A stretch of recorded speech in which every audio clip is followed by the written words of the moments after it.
बिस्मिल्लाहिर्रहमानिर्रहीम। अस्सलाम वालेकुम नाज़रीन मोहतरम, आपको मुआज़ना टीवी में खुश आमदीद कहते हैं। 1856 में रॉक आइलैंड के करीब एक तजारती कश्ती रेल के पुल से टकरा गई। कश्ती के मालिक ने रेल कंपनी पर मुकदमा दायर कर दिया। इस मुकदमे में बज़ाहिर दरियाई तजारत के हामी फरीब का पल्ला भारी था, लेकिन रेल कंपनी के वकील का नाम इब्राहिम लंकन था। लंकन ने अदालत में ये दिलचस्प सवाल उठाया कि दरिया में ऊपर नीचे कश्तियाँ चलाना ज़्यादा अहम है या दरिया पार करने का हक ज़्यादा अहम है। ज्यूरी के 12 में से 9 अरकान ने लंकन का नुक्ता तस्लीम कर लिया।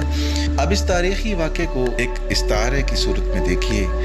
दरिया में कश्ती चलाना रोज़मर्रा का मामूल है, लेकिन दरिया पार करना दरअसल एक रुकावट अबूर करके नई ज़मीनों की तरफ पेशकदमी करना है।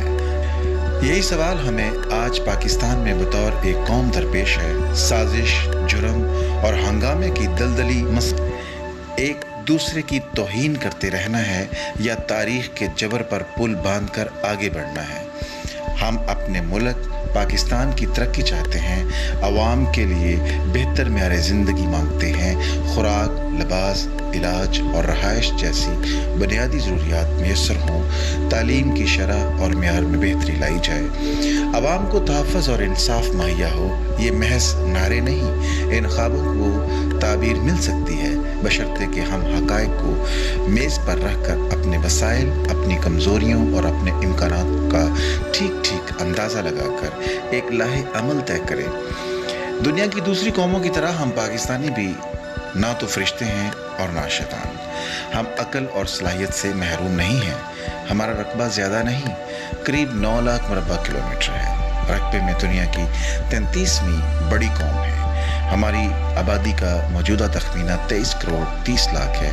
हमने हाल ही में नाइजीरिया और ब्राज़ील को पछाड़ कर 5वीं बड़ी आबादी का दर्जा हासिल किया है। रकबे और आबादी में ये तनासब बज़ाते खुद एक बड़ा चैलेंज है। शरह ख़वानदगी समेत इंसानी तरक्की के बेशतर अशारियों में हम दुनिया से बहुत पीछे हैं। हमारे कुदरती वसाइल कुछ ज़्यादा नहीं है। तेल की दरामद पर हमारा बहुत सा पैसा खर्च होता है। हमारे दफा पर भी खासे अखराजात होते हैं। हमने अपनी मईशत की बुनियाद पैदावार की बजाय इमदाद और कर्ज पर रखी है। अब हमें कर्ज की अदायगी के लिए भी मज़ीद कर्ज लेना पड़ता है। चनाचे कर्ज का हुजम बढ़ता जा रहा है और हम अदाद शुमार के हेर फेर से एक दूसरे पर इल्ज़ाम तराशी करते जा रहे हैं। मसलस में हमारे GDP का मौजूदा अंदाज़ा 260 अरब डॉलर के करीब है। गुज़श्ता 2 बरस में हमारे GDP और फ़िक्स आमदनी में वाज़े कमी आई है। समझना चाहिए कि हमारे ख्वाब मईशत से तल्लुक़ रखते हैं और हमारे मसाइल सियासी। दरिया में कश्ती चलाना मईशत है और दरिया पर पुल बांधना सियासत है।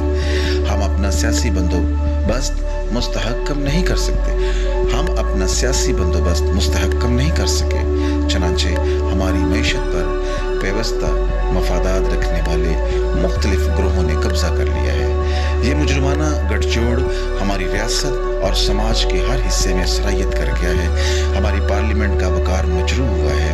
अदलिया की तकरीब में कमी आई है। रियासत की अमलदारी कमज़ोर हुई है। अवाम बेदस्तोपा हो गए हैं।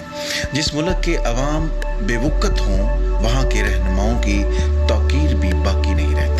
हमारे मुल्क में इख्तियारात गज़ब करने वाले ग्रोहों को सियासी अदम इस्तेहकाम मरगूब है। हमारे अवाम का मफाद आइन की बालादस्ती और शफाफ सियासी अमल में है। खबर है कि कुछ सियासी जमातें अनकरीब सड़कों पर निकलने का इरादा रखती हैं। इससे क्या हासिल होगा? हमारा बहरान हुकूमतें गिराने और बनाने से आगे निकल गया है। हमारी तारीख में 2 रोशन तरीन दिन आए। 14 अगस्त 1973 जब हमने अपना दस्तूर मंजूर किया और 14 मई 2006 जब हमारी सियासी क़यादत ने मिसाक जमहूरियत पर दस्तखत किए। गुज़श्ता 14 बरस में बहुत सा पानी पुलों के नीचे से बह गया है। कुछ नुकसान नाकाबिल तलाफ़ी होते हैं, लेकिन सियासी शऊर मातम करने का नाम नहीं, रास्ता निकालने और पुल बांधने का काम है। पाकिस्तान के दस्तूर से वाबस्तगी रखने वाली तमाम सियासी क़ुव्वतों को खामोशी से एक संजीदा मुकालमा शुरू करना चाहिए। کسی سیاسی گروہ کے تشخص پر انگلی اٹھائے بغیر زمینی حقائق کی روشنی میں قومی اہداف کا تعین کرنا چاہیے۔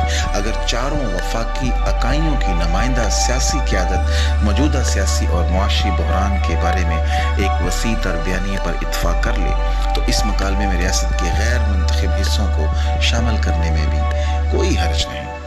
سیاسی مکالمے میں یہ صلاحیت ہمیشہ موجود رہتی ہے کہ کسی فریق کو نقصان پہنچائے بغیر سب کے لیے فائدے کا راستہ نکالا جا سکتا ہے۔ ہمیں داخلی اور خارجی سطحوں پر ایک مشکل صورتحال کا سامنا ہے۔ یہ کسی کی شخصی انا یا ادارہ جاتی رعونت کا معاملہ نہیں، 23 کروڑ انسانوں کی بقا کا سوال ہے۔ ہمارے ارد گرد دنیا تیزی سے بدل رہی ہے۔ ہمیں بھی وقت کے دریا میں محدود مقاصد کی کاغذی کشتیاں چلانے کی بجائے دریا پر پل باندھنا